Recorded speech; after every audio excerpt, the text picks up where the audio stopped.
आप देख रहे हैं पब्लिक टाइम्स। नमस्कार, मैं सुमंत कुमार। चलिए जानते हैं गोपालगंज की खास खबर। जिले के सदर अस्पताल के ब्लड बैंक में उस वक्त एक महिला ने हाई वोल्टेज ड्रामा शुरू कर दिया जब उसका पति अपने मां को ब्लड देने के लिए पहुंचा था, लेकिन उसकी पत्नी अपने पति को मना करते हुए ब्लड नहीं देने का जिद पर अड़ गई। ब्लड बैंक के कर्मी द्वारा उसे काफी समझाने की कोशिश की गई, लेकिन वह नहीं मानी और अंत में उसका बेबस पति उसके जिद के आगे झुक गया। आपको बताते चले कि माझागढ़ प्रखंड के कमालपुर गांव निवासी राम जन्म रावत की पत्नी लगानी देवी पिछले कई दिनों से बीमार है। डॉक्टर ने उसे खून की कमी बताकर खून चढ़वाने की सलाह दी, लेकिन जब उसका बेटा खून देने सदर अस्पताल के ब्लड बैंक पहुंचा तभी उसकी पत्नी भी पहुंच गई और उसे खून देने से साफ तौर पर मना कर दिया। लेकिन बेटा गोविंद रावत ने बेटा धर्म का पालन करते हुए ब्लड देने की भरपूर कोशिश की। पत्नी के विरोध के बावजूद वो ब्लड देना चाहता था और इसको लेकर ब्लड बैंक के कर्मी भी तैयार थे। बेड पर उसे लिटाया गया, बावजूद उसकी पत्नी ने हाई वोल्टेज ड्रामा शुरू कर दिया। ब्लड बैंक के कर्मी उसे काफी समझाए, लेकिन वो मानने को तैयार नहीं थी। पत्नी की जीत के आगे बेबस बेटा झुक गया और उठकर चला गया। फिलहाल महिला के पति अपनी पत्नी के लिए ब्लड का इंतजार कर रहा है। बीमार महिला के पति राम जनस रावत ने बताया कि उसके 2 बेटा हैं। एक बेटा विदेश में कमाने गया है, दूसरा बेटा घर पर ही अलग पत्नी के साथ रहता है। बीमार पत्नी अपने बेटे को 45,000 रुपए भी पीएम योजना के मिले पैसा दे दी, लेकिन ब्लड जरूरत है तब उसके पत्नी ब्लड नहीं देने दे रही है। हमारे पतो अपना औरत के खून चढ़ावे खातिर लड़का नहीं दे पतो झगड़ा करता ना दिया पैसा ले लेवल तो देते नहीं खेल खून देवे ही नहीं खेल देती हमारे पतो। कितना पैसा दिले बानी? रुपया 5,000 हम दिले बानी, 45,000 हमारा औरत दिले बानी। काय खतरा ले ले वालो जो दे कहाँ दे ले का भइल बा? और पत्नी के का भइल बा? वही खून चढ़ा हुआ हमारा औरत के। का नंबर राम जन्म। गोपालगंज पुलिस ने ऑपरेशन मुस्कान के तहत चोरी या खोए हुए 53 मोबाइलों को बरामद कर मोबाइल धारकों को सौंप दिया। ऑपरेशन मुस्कान का ये 9वां फेज है। इसके पहले भी करीब 814 लोगों को उनके खोए हुए मोबाइल फोन को वापस किया जा चुका है। गोपालगंज एसपी स्वर्ण प्रभात ने बताया कि ऑपरेशन मुस्कान के तहत लगभग 10 लाख रुपए मूल्य का 53 मोबाइल फोन धारकों को सौंपा गया है। मोबाइल चोरी या गुम होने की स्थिति में नजदीकी थाना में सनहा दर्ज करा सकते हैं या ऑनलाइन शिकायत दर्ज करा सकते हैं। मुस्कान का यह 9वां फेज था गोपालगंज जिले में, और इस 9वें फेज के तहत हम लोगों ने करीब 53 मोबाइल फोन जिसकी कीमत करीब 10 लाख रुपए है, इसको जनता के बीच में वितरित किया है। इसके पहले भी प्रथम 8 फेज में हम लोगों ने 514 फोन जनता को वितरित किया गया है, और ये 9वां फेज है। इसमें अलग अलग थाना क्षेत्र के लोग आए थे जिनका मोबाइल गुम हो गया था, और गोपालगंज के जनता से, गोपालगंज वासियों से अनुरोध है कि अगर आपका मोबाइल कहीं गुम हो गया है, कहीं खो गया है, तो जो हेल्पलाइन नंबर हम लोगों ने दिया है 9470092879, इस पर आप शिकायत दर्ज करा सकते हैं या अपने नज़दीकी थाना में जाके सनहा दर्ज करा सकते हैं, और उस सनहा की कॉपी इस हेल्पलाइन नंबर पे व्हाट्सएप कर दीजिए, या आपका मोबाइल का IMEI नंबर सिर्फ आपके पास है तो IMEI नंबर भी आप इस हेल्पलाइन नंबर पे व्हाट्सएप कर सकते हैं। हमारी टीम इसको ट्रैक करेगी, और मोबाइल अगर ऑन हो जाता है, जब चालू हो जाता है, तो उसको हम लोग ट्रेस करते हैं और उसको रिकवर करके आपको वापस करते हैं। धन्यवाद। एक प्रेमी अपनी प्रेमिका से शादी करने के बाद अब उसे पाने के लिए पुलिस, कोर्ट और थाना का चक्कर लगाने को मजबूर हो गया है। सोशल मीडिया पर लड़की ने स्वयं शादी की तस्वीर पोस्ट कर शादी की पुष्टि भी कर दी है। कोर्ट में बयान भी दर्ज करा चुकी है। दोनों बालिग भी हैं। उसके बावजूद भी इस प्रेमी युगल को जुदाई का दंश झेलना पड़ रहा है। दरअसल मामला गोपालपुर थाना क्षेत्र के गांव का है, जहां 2 प्रेमी युगल पुरुषोत्तम और प्रिया प्रेम प्रसंग को लेकर घर से मार्च महीने में फरार हो गए और लखनऊ में जाकर शादी कर लिए। आर्य समाज के मंदिर में और कोर्ट में भी शादी करने के बाद दोनों लोग साथ रहने लगे। इधर लड़की के परिजनों ने लड़का पर अपहरण का मुकदमा दर्ज करवाया। पुलिस हरकत में आई और लड़की को बरामद कर कोर्ट में सरेंडर करवाया, जहां 164 का बयान दर्ज हुआ, जिसमें लड़की ने शादी की बात स्वीकार की। चूंकि दोनों बालिग हैं, इसलिए लड़की के निवेदन पर कोर्ट ने लड़की को उसके पिता के घर जाने दिया। इधर लड़का गिरफ्तारी के डर से जमानत कराने के लिए कोर्ट का चक्कर लगाने लगा और जब कोर्ट से जमानत मिल गई तो अब लड़की के माता पिता लड़की को अंडरग्राउंड कर दिए हैं, जिसको लेकर प्रेमी लड़का काफी परेशान है और अनहोनी की आशंका जताते हुए गोपालगंज के डीएम, एसपी सहित तमाम पदाधिकारियों से सहायता की गुहार लगा रहा है और अपनी पत्नी को पाने के लिए ऑफिस का चक्कर काट रहा है। कुचायकोट प्रखंड के शोभनचक गांव में सड़क, पुल, नाला व अन्य ग्रामीणों की समस्याओं के निदान के लिए विधायक पप्पू पांडे शुक्रवार गांव में पहुंचे। गांव में पहुंचते ही ग्रामीणों ने विधायक का भव्य स्वागत किया, ग्रामीणों की समस्याओं को सुना तथा निदान कराने का आश्वासन दिया। बता दें कि 25 मई को आक्रोशित मतदाताओं ने जमकर हंगामा प्रदर्शन और वोट का बहिष्कार किया। ग्रामीणों ने जर्जर पुल, सड़क व नाला समस्याओं को विधायक को दिखाया। ग्रामीणों का आरोप था कि सांसद विधायक के पास दर्जनों बार आवेदन देकर गुहार लगाई गई, लेकिन अभी तक गांव में पुल, सड़क व नाला नहीं बना। ग्रामीणों ने विधायक से कहा कि हुजूर, इस गांव में आने के लिए पुल नहीं है, बरसात के दिनों में सड़क नहीं होने से काफी परेशानियों का सामना करना पड़ता है, नाला नहीं होने से घर का पानी रोड पर जमा हो जाता है, इससे राहगीरों को आने जाने में परेशानी होती है। रमजीता से आए ग्रामीणों ने कहा कि रमजीता गांव के बीच सड़क पर 1.5 फुट पानी जमा है, जिससे लोगों को परेशानी होती है। विधायक ने कुचायकोट सीओ, बीडीओ व जेई को फोन लगाकर सड़क व अन्य समस्याओं के निदान करने का भरोसा दिया। मौके पर छोटन पांडे, शिवजी कुशवाहा, अरविंद पटेल, मुकेश प्रसाद सिंह, नागवली तिवारी, प्रमोद तिवारी,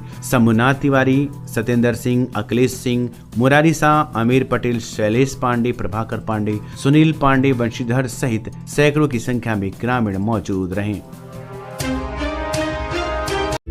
आजकल की जिंदगी में हर कोई खुद को आगे बढ़ाने के लिए तैयार है और यहाँ हीरो का Harley Davidson X440 bike showroom प्रतीक हीरो आपके सपनों को सच करने के लिए आपके साथ है। यहाँ आपको मिलेगा हार्ले डेविडसन X440 बाइक का विस्तृत रेंज, साथ में यहाँ आपको मिलेगा शानदार डील्स और ऑफर्स। तो आइए, जल्दी आइए और जुड़िए हीरो के हार्ले बाइक शोरूम के साथ और अपनी जिंदगी की नई यात्रा शुरू करें। प्रतीक हीरो, गोपालगंज रोड, टड़वा, सिवान। अपने घर या ऑफिस को आकर्षक और डिजाइनर फर्नीचर से सुसज्जित करें, वो भी ब्रांडेड और किफायती दामों में संतोष फर्नीचर से, जहां मिलते हैं सभी प्रकार के सोफा सेट, पलंग set, dining set, office table, chair, IMSR, Rudransh, POJ, Kohinoor, SSF, Eclipse brand के फर्नीचर, साथ ही सभी प्रकार के इलेक्ट्रॉनिक सामान के थोक खरीदारी के लिए अवश्य पधारें। संतोष फर्नीचर एवं Santosh electricals house, 8 college road, Bharat petrol pump के सामने, गोपालगंज। विगत 23 वर्षों से आपकी आस्था और विश्वास का प्रतीक crescent mission school and English medium residential school, main road, Thawe, Gopalganj. और अब हमारी नई शाखा गोविंदरी थावे में भी, जो बिल्कुल अत्याधुनिक उपकरणों के साथ, जिसमें आपके बच्चों के लिए उपलब्ध है well qualified teachers, tuition for weak students, sports and game room, singing and dancing room, medical checkup, science lab, computer lab, spoken English classes, transportation facilities, playing and reading environment for students. Admission opens for class kids up to 10। आपकी सेवा में विगत 73 वर्षों से विश्वास का प्रतीक Ramakrishna jewellers. हमारे यहाँ 916-750 का हुड हॉलमार्क सोने की चांदी के आभूषण मनचाहे डिजाइन के लिए अवश्य आए। साथ ही IGI द्वारा प्रमाणित हीरे के जेवर की पूरी रेंज उपलब्ध, जो मन को भावी। Ramakrishna jewellers, main road, Gopalganj.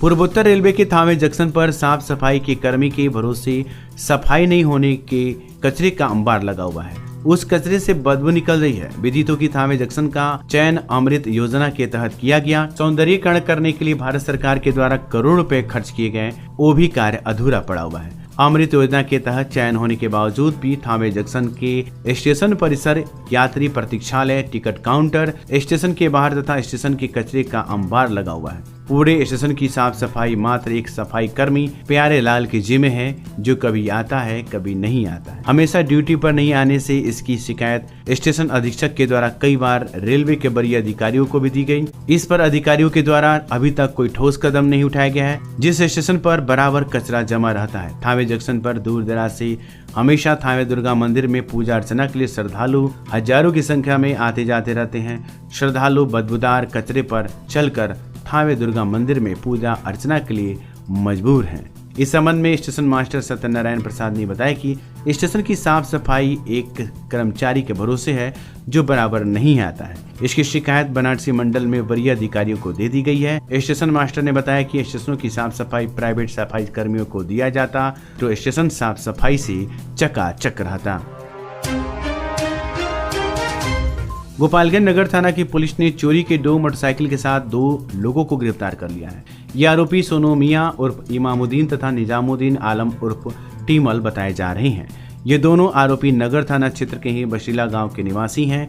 Police ने इन्हें गोपालगंज की हरकुआ चीनी मिल के पास छापेमारी कर गिरफ्तार कर लिया। इनकी गाड़ी को जब्त कर पुलिस इस चोरी की मोटरसाइकिल के संदर्भ में पूछताछ कर रही है, ताकि आरोपी पर आगे की कानूनी कार्रवाई की जा सके। नगर थाना की पुलिस ने चोरी की 2 मोटरसाइकिल के साथ 2 लोगों को गिरफ्तार कर लिया है। ये आरोपी सोनू मियां उर्फ इमामुद्दीन तथा निजामुद्दीन आलम उर्फ टीमल बताए जा रहे हैं। ये दोनों आरोपी नगर थाना क्षेत्र के ही बशीला गांव के निवासी हैं। पुलिस ने इन्हें गोपालगंज की हरकुआ चीनी मिल के पास छापेमारी कर गिरफ्तार कर लिया। इनकी गाड़ी को जब्त कर पुलिस इस चोरी की मोटरसाइकिल के संदर्भ में पूछताछ कर रही है, ताकि आरोपी पर आगे की कानूनी कार्रवाई की जा सके। थावे प्रखंड की सेमरा पंचायत के भेड़िया गांव में स्थित शिव पंचायतन मंदिर से 9 दिवसीय श्री रुद्र महायज्ञ एवं शिव पुराण कथा के शुभारंभ को लेकर आम जनता के नेतृत्व में शुक्रवार को सुबह 7 बजे 5000 युवती एवं महिलाओं के द्वारा कलश यात्रा हाथी घोड़े गाजे बाजे के साथ निकाली गई, जिसमें कई गांवों के ग्रामीण शामिल हुए। ये 9 दिवसीय यज्ञ 15 जून तक चलेगा। आयोजित 9 दिवसीय श्री रुद्र महायज्ञ के दौरान 9 दिनों तक कथा एवं प्रवचन का आयोजन किया गया है। इस दौरान अयोध्या से आए महंत डॉक्टर अनूप प्रकाश बरनवाल द्वारा कथा वाचन किया जाएगा। कलश यात्रा के दौरान शंभू तिवारी, प्रभात पांडे, उपेंद्र कुमार वर्मा, ओम प्रकाश राय, मनन सिंह, पंकज श्रीवास्तव व परमेश्वर सिंह सहित काफी संख्या में ग्रामीण शामिल हुए। पंचदेवरी जिले के 246 इंटर कॉलेज में नामांकन के लिए अब तक विद्यालयों का आवंटन बिहार विद्यालय परीक्षा समिति द्वारा नहीं किया गया है, जिस कारण 11वीं में अभी तक एक भी बच्चों का नामांकन नहीं हो सका है। हालांकि शिक्षा विभाग द्वारा छात्रों की पढ़ाई बाधित न हो, इसे ध्यान में रखते हुए पूर्व के विद्यालयों में छात्रों को इंटर में पढ़ाई करने का निर्देश दिया था, फिर भी छात्र छात्राओं को ऊहापोह की स्थिति बनी हुई है। बता दें कि बिहार विद्यालय परीक्षा समिति द्वारा मैट्रिक परीक्षा का परिणाम 31 मार्च को प्रकाशित किया गया था। वहीं नए सत्र की शुरुआत 1 अप्रैल से हुई है। ऐसे में मैट्रिक परिणाम आने के 2 माह बाद भी विद्यालय आवंटन बिहार विद्यालय परीक्षा समिति द्वारा नहीं किया गया है। इंटर में शैक्षणिक सत्र 2024-26 में नामांकन के लिए OFSS पोर्टल के माध्यम से ऑनलाइन आवेदन 20 अप्रैल 2024 तक लिए गए थे। फिर आवेदन की तिथि में विस्तार करते हुए 26 अप्रैल तक की गई थी। मई माह में CBSE व ICS बोर्ड द्वारा आयोजित मैट्रिक परीक्षा का परिणाम आने के बाद बिहार विद्यालय परीक्षा समिति द्वारा बोर्ड से पास छात्रों को बिहार विद्यालय परीक्षा समिति द्वारा संचालित इंटरमीडिएट में नामांकन कराने के लिए पोर्टल को खोला गया था। फिर 20 मई तक आवेदन लिए गए थे। पुनः इसमें विस्तार करते हुए तिथि 24 तक की गई थी। पंचदेवरी में शिक्षा का अधिकार अधिनियम ITE के तहत संबंधित निजी स्कूलों में अलाभकारी समूह व कमजोर वर्ग के छात्रों का शैक्षणिक सत्र 2024-25 में नामांकन की सभी प्रक्रियाएं ज्ञानदीप पोर्टल के माध्यम से ऑनलाइन तरीके से की जाएंगी। प्राथमिक शिक्षा निदेशक मिथिलेश मिश्र ने DO व समग्र शिक्षा DPO को इस संबंध में पत्र भेजा है। पत्र में बताया गया है कि इच्छुक अभिभावक ज्ञानदीप पोर्टल पर 16 जून तक ऑनलाइन तरीके से पंजीकरण करा सकते हैं। 18 से 19 जून तक ऑनलाइन तरीके से स्कूल का आवंटन किया जाएगा। चयनित छात्रों का सत्यापन व विद्यालय में नामांकन 20 से 30 जून तक कराया जाएगा। Vijaypur central bank of India अपने खाता धारकों से जबरन ऋण वसूली करते हुए बचत खाते से पैसा काट लेने का मामला प्रकाश में आया था। बताया जाता है कि विजयपुर सेंट्रल बैंक के खाता धारक अशोक धर द्विवेदी के बचत खाते से जबरन लगभग 1500 रुपया काट लिया गया लोन अकाउंट में। वहीं 50 रुपए के लिमिट वाले किसान शंकर जी अहिर के बचत खाते से बिना अनुमति से 5300 रुपए काट लिया गया और सीसी रेड खाते में जमा किया गया, जबकि उनका अकाउंट अंडर लिमिट है। उनका कहना था कि बैंक से फोन किया गया था 4 तारीख को ही आपका केसीसी 14 को एनपीए होने जा रहा है, आपको बैंक आकर 52 रुपये जमा करना पड़ेगा। इस पर शंकर जी अहिर के द्वारा बताया गया कि 2 दिन बाद बैंक आ रहे हैं, अभी मां की तबीयत खराब है और अस्पताल में है, फिर भी उनके खाते से जबरन 5300 रुपये काट लिया गया। जब इस मामले में शाखा प्रबंधक से बात किया गया तो रिजर्व बैंक के किस आदेश के तहत आप जबरन बचत खाते से पैसा काट रहे हैं, इस मुद्दे पर आदेश की जानकारी देने के बदले गोलमोल बात करते रहे, जबकि केंद्र सरकार व जिला प्रशासन द्वारा स्पष्ट निर्देश दिया गया है कि बैंक अपने किसानों से ऋण वसूली के मामले में लचीलापन रुख अपनाए। फिर भी इस बैंक द्वारा इस तरह की हरकत करना कहां तक सही है। भोरे में स्थित सेंट्रल बैंक में पैसा निकालकर घर जा रही एक महिला को कागज का बंडल थमाकर उसके 42 रुपए ले लिए गए। ठगी की शिकार महिला ने स्थानीय थाने में शिकायत की। बताया जाता है कि थाना क्षेत्र के मथौली निवासी जैनुल अंसारी की पत्नी आसमा खातून का भोरे स्थित सेंट्रल बैंक में है, जहां से वो 42 रुपए की निकासी की। अपने पैसे जैसे लेकर वो बाहर निकली कि पहले से ही खड़े 2 युवकों में एक ने उनसे पैसे मांगने लगा। उसकी जीत पर वो उस पैसे को निकाल कर देने लगी। इतने में दूसरा युवक पैसा लेकर भाग निकला। महिला के शोर मचाने पर पास ही खड़े उसका साथी ने महिला को कागज का बंडल थमाकर उसे शांत करा दिया और वहां से चला गया। महिला को जब ठगी का एहसास हुआ तो थाने पहुंची। महिला की शिकायत मिलने के बाद पुलिस सीसीटीवी फुटेज के आधार पर जांच में जुट गई।